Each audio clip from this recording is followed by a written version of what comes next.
Hello guys, welcome back to my YouTube channel. കുറേ നാളായി videos ഇട്ടിട്ട്. എനിക്ക് തോന്നുന്നു ലാസ്റ്റ് ടൈം ക്രിസ്മസ് ലൈറ്റ്സ് കാണാൻ പോയപ്പോൾ ഇട്ടതാണ്. അതിൽ പിന്നെ കുറേ നാള് കഴിഞ്ഞ് 3 മാസം കഴിഞ്ഞ് അപ്പൊ ഇന്ന് ഒരു സ്പെഷ്യൽ ഡേ ആയതുകൊണ്ടാണ് ഇന്ന് ഞാൻ വീഡിയോ എടുക്കാൻ വിചാരിച്ചത്. ഇന്ന് നമ്മൾ റിച്ച്മണ്ടിലാണുള്ളത് ഗായ്സ്. ഇവിടെ റിച്ച്മണ്ട് പാർക്ക് കാണാൻ വേണ്ടി വന്നത്. ലണ്ടനിൽ വന്നപ്പോൾ തൊട്ടുള്ള ആഗ്രഹമാണ് റിച്ച്മണ്ട് പാർക്ക് കാണുന്നത്. അപ്പൊ അവസാനം ലണ്ടനിൽ പോയപ്പോഴാണ് വരാൻ പറ്റിയത്. അപ്പം എന്താ പെട്ടിയും കിടക്കാന്ന് വെച്ചാൽ ഞങ്ങള് ചേട്ടനെയും ചേച്ചിയുടെയും വീട്ടിലായിരുന്നു വിഷു സെലിബ്രേറ്റ് ചെയ്തത്. അപ്പൊ വിഷു കഴിഞ്ഞിട്ട് ചേട്ടനും ചേച്ചിയും കൂടെ ഉണ്ട്. പിന്നെ ജാൻവി വന്നിട്ടുണ്ട്, വിഷ്ണുവിന്റെ കസിനാണ്. അപ്പൊ ജാൻവി സ്കോട്ട്ലാൻഡിൽ നിന്ന് ജാൻവിയുടെ ഒരു ഫ്രണ്ടും വന്നിട്ടുണ്ട്. അപ്പൊ ഞങ്ങൾ എല്ലാരും കൂടെ റിച്ച്മണ്ട് പാർക്ക് കാണാൻ വേണ്ടി വന്നതാണ്. അപ്പൊ ഇന്ന് റിച്ച്മണ്ട് പാർക്കിന് വിശേഷം. നമ്മളൊരു ജാതക്കുള്ള ആൾക്കാരുണ്ട്.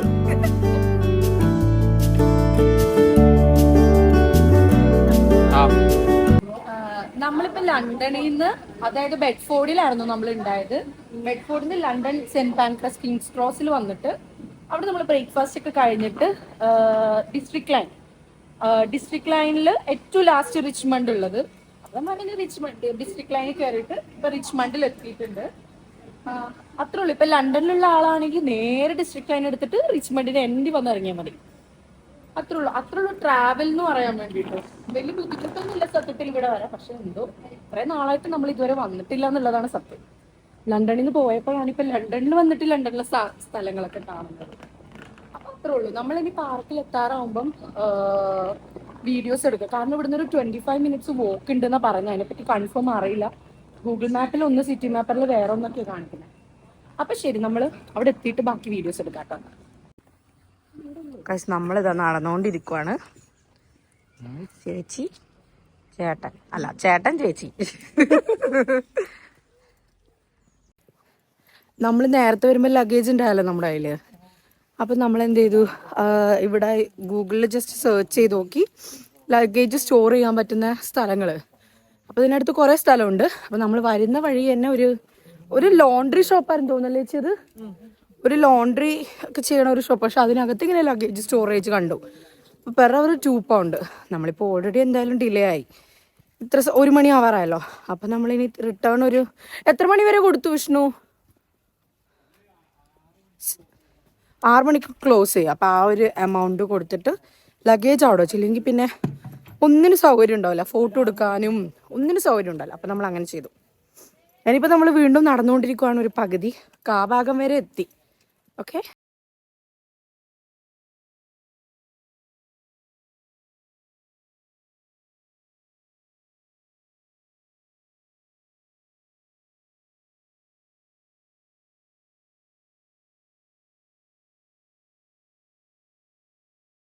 പാർക്കിന്റെ വേറൊരു വഴി കൂടെയാണ് വരണത്. ഇപ്പം നമ്മൾ കയറി ഈ ഗേറ്റിൽ കൂടെ നമ്മൾ വന്നു. കുറേ റൂട്ടുണ്ട്. അപ്പം നമ്മൾ മെയിൻലി ഫോക്കസ് ചെയ്യുന്നത് ഇസബെല്ല പ്ലാന്റേഷൻ ആണ്. അപ്പം നമ്മൾ അവിടെ പോവാനുള്ള തയ്യാറെടുപ്പിൽ ഇങ്ങനെ നടന്നുകൊണ്ടിരിക്കുന്നു. അപ്പോൾ ഞാൻ ചാറ്റ്ജിപിറ്റിനോട് ചോദിച്ചപ്പോൾ ചാറ്റ്ജിപിറ്റി നല്ല അഭിപ്രായമാണ് പറഞ്ഞത്. ഇപ്പൊ അവൾ എന്നെ ചതിച്ച്. അപ്പൊ നമ്മളിപ്പം ഒരു കാട്ടിന് നടുക്ക് കൂടിയാണ് പോയിക്കൊണ്ടിരിക്കുന്നത്. നമ്മൾ നോർമലി വഴിയുണ്ട്, അത് വിട്ടിട്ട് നമ്മൾ വേറെ ഒരു കാട്ടിന്റെ ഇടയിൽ കൂടിയാണ് പോകുന്നത്. അത് വിഷ്ണുവിന്റെ ഐഡിയ ആണ്. അപ്പൊ നമ്മൾ അവിടെ എത്തിക്കഴിഞ്ഞാൽ നമുക്ക് അറിയാൻ പറ്റും ഇത് ഫ്ലോപ്പ് ആവോ അല്ല സക്സസ് ആവോ. Stay tune guys. എന്ത് ഭംഗിയാ ഇതില് കാണാൻ വേണ്ടിട്ട് ഈ സ്ഥലം. ഇതാണ് നല്ല സമ്മരൻ ബത്ലഹേമിലുള്ള സ്ഥലം പോലെയുണ്ട്. നമുക്കിവിടെ എല്ലാരും മറ്റേ സലീംകുമാർ കൊട്ട കുറച്ച് ടീംസ് ഉണ്ട് ഇവിടെ നിൽക്കുന്നത്. ഇതാ ഒരു കൊട്ട, വേറൊരു കൊട്ട അവിടെ ഉണ്ട്, ഒരു കൊട്ട ഇവിടെ ചങ്ങായി ഊരി കളിയാക്കി. ഇതൊരു കൊട്ട, എനിക്കൊരു കൊട്ട ഉണ്ട്, പക്ഷെ അത് കാണുമെന്ന് അറിയത്തില്ല.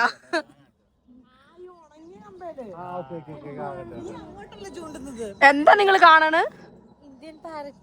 Oh really? തത്തനെ കാണാത്ത കുറച്ച് ആൾക്കാർ ഇവിടെ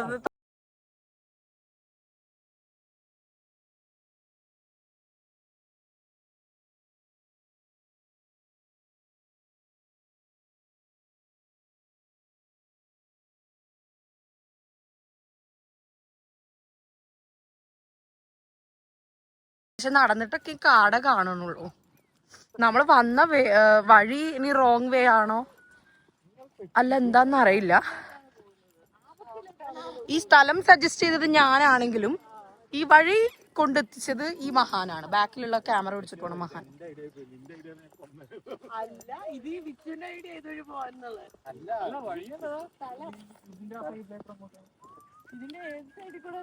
ഡിയർ പോയിട്ട് ഒന്നിനെയും കാണാനില്ല സത്യത്തില്. ഓക്കെ, നമ്മൾ ഫൈനലി കുറച്ച് ഡിയേഴ്സിനെ കണ്ടിട്ടുണ്ട് കേട്ടാ. മഴയാണെന്ന് തോന്നുന്നു. മഴയിട്ട് നനഞ്ഞിട്ട് അതൊക്കെ ഒരുമാതിരി ഇരിക്കുന്നത്, അത്ര ഭംഗിയില്ല കാണാൻ വേണ്ടിയിട്ട്. ഓക്കെ, നമ്മളിപ്പോ റിച്ച്മണ്ട് പാർക്കിന്റെ ഒരു നടുക്ക് എത്തിയിട്ടുണ്ട്. ഞാൻ നേരത്തെ പറഞ്ഞല്ലോ. അപ്പം ഇപ്പൊ ഒരു രസമൊക്കെ ഉണ്ട് കേട്ടോ. സ്റ്റാർട്ടിങ് ആയിരുന്നു കുറച്ച് ബോറുണ്ടായത്, ഇപ്പൊ കുറച്ച് രസമൊക്കെ ഉണ്ട്. പിന്നെ ഞാൻ കുറെ ഗൂഗിളൊക്കെ സെർച്ച് ചെയ്ത് കുറച്ച് കാര്യങ്ങളൊക്കെ കണ്ടുപിടിച്ചിട്ടുണ്ട്.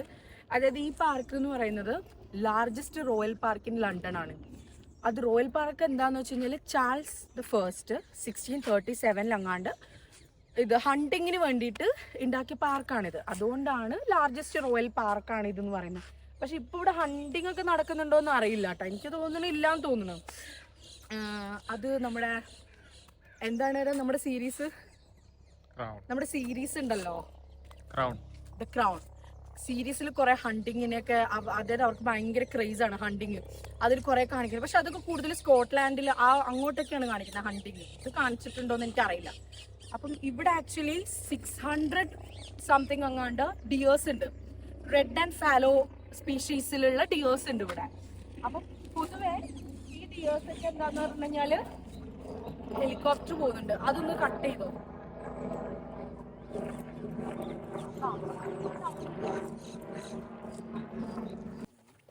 ആക്ച്വലി ഞാൻ ഈ പാർക്ക് ശരിക്കും ഈ മോർണിംഗ്സും ഈവനിങ്സും ആണ് ഈ പാർക്ക് ഭയങ്കര ഭംഗി എന്നാണ് പറയുന്നത്.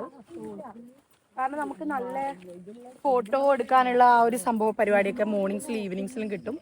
പിന്നെ ഇത് ഇവിടെ കുറെ ഡിയേഴ്സ് ഉണ്ട് കേട്ടോ. കുറെ ഇല്ല, ഒരു 5-6 ശരിക്കും. നേരത്തെ ഞാൻ പറഞ്ഞതിന്റെ ബാക്കി എന്താ വെച്ചാൽ 600 ഡിയേഴ്സോളം ഈ പാർക്കിൽ ഉണ്ട് എന്നാണ് പറയുന്നത്. ശരിക്കും 400 ഇയേഴ്സ് ആയിട്ട് ഇതുപോലെ ഈ എന്താണ് ഈ ഡിയേഴ്സ് ഈ പാർക്കിന്റെ ഒരു പാർട്ടാണ്. അപ്പം കൂടുതലും ഇതെന്താ പറയാ, നമ്മളെ പോലത്തെ ആൾക്കാരൊക്കെ വരുമ്പോൾ എന്ന് വെച്ചാൽ കൂടുതൽ ഇത് കാമായിരിക്കും. പക്ഷെ ഇതിന്റെ ബേർത്തിങ് ടൈം എന്ന് പറയുന്നത് മെയ് ടു ജൂലൈ ആണ്. അപ്പൊ ഇത് കുറച്ചും കൂടെ പ്രൊട്ടക്റ്റീവ് ആയിരിക്കും. ഭയങ്കര നമ്മളെ ഇത് ചെയ്യത്തൊന്നുമില്ല, പക്ഷെ കുറച്ചും കൂടെ അത് പ്രൊട്ടക്റ്റീവായിട്ട് നമ്മൾ വരുമ്പോഴൊക്കെ അത് കുറേ കൂടെ ഇതായിട്ടിരിക്കും. അങ്ങനെ അതിപ്പോ ആരായാലും അങ്ങനെയാണല്ലോ, എല്ലാ മൃഗങ്ങളും അങ്ങനെയാണല്ലോ. ഇവിടെ ആക്ച്വലി കുറെ ഏരിയാസ് ഉണ്ട് കേട്ടോ. ഓരോ ഏരിയാസിനും ഓരോ പേര്. പക്ഷെ മെയിൻലി ഇസബെല്ല പ്ലാന്റേഷനും പിന്നെ പെൻപോണ്ട് ഏരിയ എന്ന് പറഞ്ഞിട്ടൊരു ഏരിയ ഉണ്ട്. എനിക്ക് തോന്നുന്നു അതാണെന്ന് തോന്നുന്നു. അവിടെ ഒരു പോണ്ടും കുറെ ആൾക്കാരൊക്കെ ഇരിക്കുന്നൊക്കെ ഉണ്ട്. ആക്ച്വലി ഇത് 2500 ഏക്കേഴ്സ് ഉള്ള ഒരു പാർക്കാണ്. അതുകൊണ്ട് തന്നെ ആയിരിക്കും ഇത് ഇത്രയും ലാർജസ്റ്റ് പാർക്ക് ആയിട്ടുണ്ടാവും. പിന്നെ ഇവിടെ കുറേ സ്പീഷീസ് ഉണ്ട്. അതിന്റെ ബോർഡ് ഞാൻ ഫോട്ടോ എടുത്തിട്ടുണ്ട്. അത്രയും സ്പീഷീസ് ഈ പാർക്കിനകത്ത് ഉണ്ട് എന്നാണ് പറയുന്നത്. അപ്പം നമ്മളിപ്പോ അങ്ങോട്ട് പോകുന്നുണ്ടോന്നറിയില്ല. അത് വെറും ഒരു പോണ്ടാണെങ്കിൽ നമ്മൾ പോകുന്നൊന്നും ഉണ്ടാവില്ലായിരിക്കും കാണാൻ വേണ്ടിയിട്ട്. മെയിൻലി നമ്മൾ ഇസബെല്ലയിലോട്ടാ പോകുന്നത്. കാരണം അവിടെ കുറെ ഫ്ലവേഴ്സും കാര്യങ്ങളൊക്കെ ഇപ്പൊ സ്പ്രിങ് ആയതുകൊണ്ട് പൂത്ത് നിൽക്കുന്നുണ്ട്. അപ്പം അതാണ് പെൻപോണ്ട് ഏരിയ എന്ന് പറയുന്നത്. കാരണം ശരിക്കും ഈ ഡിയേഴ്സ് ഒരു 3 ലൊക്കേഷന്റെ അടുത്തായിട്ടാണ് ഉണ്ടാവുക. ഒന്ന് ഈ പെൻപോണ്ട് ഏരിയ, പിന്നെ നമ്മൾ നേരത്തെ കണ്ട ഒരു ഏരിയയിൽ അതെന്തോ ഒരു പ്ലേസ് പറഞ്ഞു, ഏതോ ഒരു ഗേറ്റ് ആണ് അത്. ആ ഗേറ്റിന്റെ പേര് എനിക്കറിയില്ല കേട്ടോ. ആ ഗേറ്റിന്റെ അടുത്തുണ്ടാവും. പിന്നെ ഈ പെൻപോണ്ട് ഏരിയ, പിന്നെ ഇസബെല്ല പ്ലാന്റേഷന്റെ ഈ വുഡൻ ഇതിന്റെ ഒക്കെ ഇടയിലൊക്കെ ഉണ്ടാവും എന്നാ പറയുന്നത്. That's it. അത്ര എനിക്ക് ഇതിനെപ്പറ്റി ഒരു ഓവറോൾ ഐഡിയ അറിയത്തുള്ളൂ. ഞാനിത് കുറെ ഗൂഗിളൊക്കെ ചെയ്ത് കണ്ടുപിടിച്ചതാണ്. പിന്നെ മെയിൻലി കുറെ ഇങ്ങനെ വാക്കിംഗ് ഇഷ്ടപ്പെടുന്ന ആൾക്കാർക്ക് ഇവിടെ ഹോഴ്സ് റൈഡ് ചെയ്യുന്നുണ്ട് കുറെ ആൾക്കാർ.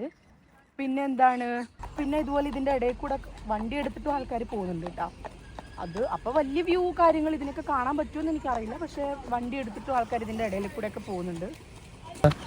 നല്ല ഭംഗിയുണ്ട് ആക്ച്വലി.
നൈസ് തീരുമാനമായിരുന്നു. അല്ലേ?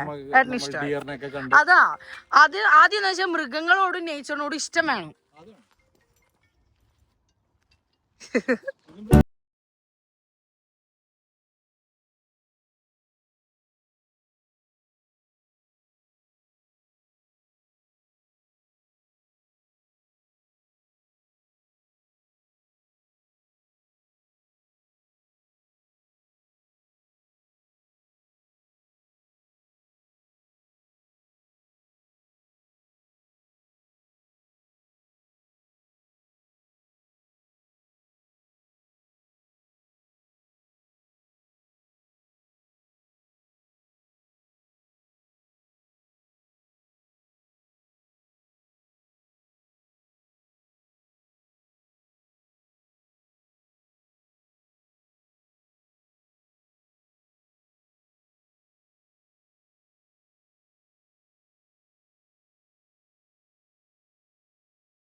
ഇതൊക്കെ ബുഷസ് ആണ്. കഴിഞ്ഞു ആക്ച്വലി. പിന്നെ അവധിയുണ്ട്.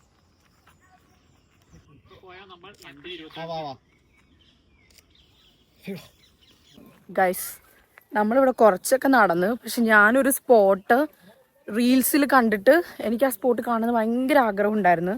പക്ഷെ ആ സ്പോട്ട് മാത്രം ഇവിടെ കണ്ടില്ല. അത് നമുക്ക് സമയമില്ലാത്തതുകൊണ്ട് നമ്മളിപ്പോൾ പോവാന്ന്. പക്ഷേ ഇത് തന്നെ ഭയങ്കര ഒരു പീസ്ഫുൾ ആയിട്ടുള്ളൊരു സ്ഥലമാണ്. ഒരുപാട് ആൾക്കാരൊന്നും ഇല്ല കേട്ടോ. പൊതുവെ ഞാൻ കുറേ ആൾക്കാരെ പ്രതീക്ഷിച്ചിട്ടുണ്ട്. കാരണം അത്യാവശ്യം ഈ ഇസബെല്ല പ്ലാന്റേഷൻ കുറേ വൈറലായിട്ട് വീഡിയോസൊക്കെ കാണാറുണ്ട്. ബാക്കി കാണുമ്പോൾ തന്നെ മനസ്സിലാവും ഭയങ്കര ബ്യൂട്ടിഫുള്ളാണ്. എല്ലായിടത്തും ബുഷസാണ് പൂത്തിരിക്കുന്നത്. അപ്പം ഇതിവിടെ ഒരു വയലറ്റ് കണ്ടോ? എല്ലാം ഡിഫറെൻറ്റ് കളേഴ്സിലും ഉണ്ട്. പിങ്ക്, വയലറ്റ്, ബ്ലൂ കൂടുതലും. അപ്പം ഞാൻ പറഞ്ഞു വന്നത്, അപ്പം നമുക്ക് ഇപ്പം ഇത്ര സമയമല്ലേ ഉണ്ടായുള്ളൂ. സോ നമ്മളിവിടുന്ന് പോവാന്ന്. ആ സ്ഥലം കണ്ടിട്ടില്ല. അപ്പം എനിക്ക് വിഷമമായി പോയി. 2 സ്ഥലമുണ്ട്. ഒന്നൊരു വെള്ളം, ഒരു പോണ്ടും, പിന്നെ ഒന്നിങ്ങനെ വെള്ളച്ചാട്ടം ദൂരെ നിന്ന് ഇങ്ങനെ വരണ പോയിട്ടൊരു സ്ഥലമാണ്. പക്ഷെ അത് കുറേ അരിച്ചു പെറുക്കി. പിന്നെ നമുക്ക് സമയത്തിൻ്റെ ഒരു പരിമിതി കാരണം നമ്മൾ തിരിച്ചു പോണ്. ഇനിയിപ്പോൾ ഞങ്ങൾ നേരെ ഈസ്റ്റ് ബോണിലോട്ടാണ് പോകുന്നത്. ബെഡ്ഫോർഡിൽ പോകുന്നില്ല. അത് ചേച്ചിൻ്റെ ചേട്ടൻ്റെ അടുത്തോട്ട് പോകണില്ല ഞങ്ങൾ. ഇപ്പം നമ്മൾ ഇതാണോ ആ സ്ഥലം? സംശയം. ഓ യെസ്, അതിതാണ് കേട്ടോ ആ സ്ഥലം. ഇതാണ് ആ സ്ഥലം, ഞാൻ പറഞ്ഞ സ്ഥലം. ഫ്ലവേഴ്സൊക്കെ ആയിട്ടൊരു പോണ്ട് ഇങ്ങനെ ഒഴുകി വരുന്ന സ്ഥലം. ഓക്കെ, ഇത് എന്താ സംബന്ധിച്ച് ഇതിങ്ങനെ പൂത്തിട്ടില്ല ആക്ച്വലി. ഫുള്ള് ഫ്ലവേഴ്സ് ഇങ്ങനെ ഈ ചുറ്റിലും ഇങ്ങനെ നിറഞ്ഞിട്ട് നടുവിൽ ഈ വെള്ളം വരുന്നതാണ്. നല്ല ഭംഗിയാണ്. That's it. സോറി. ഓ, അപ്പം അത് കണ്ടു. അത് പിന്നെ പൂക്കാത്തതുകൊണ്ട് പിന്നെ കുഴപ്പമില്ല. ഫോട്ടോസൊന്നും വേണമെന്നില്ല നമുക്ക്. ഓക്കെ, പറഞ്ഞു വന്നത് ഞങ്ങൾ നേരെ ഞങ്ങളുടെ വീട്ടിലോട്ട് പോവുകയാണ്, ഈസ്റ്റ് ബോണിലോട്ട്. ഞാനും വിഷ്ണുവും ജാൻവിയും കാവേരിയും പിന്നെ ബാക്കി എല്ലാവരും നാളെ പോവും സ്കോട്ട്ലാൻഡിലോട്ട്. പിന്നെ ചേച്ചി ചേട്ടനും പിന്നെ അവിടെ തന്നെ ബെഡ്ഫോർഡിലോട്ട്. അങ്ങനെ വരുന്നതാ. നടന്നോ, ഞാൻ ഓടി വന്നോളാം. ഓക്കേ.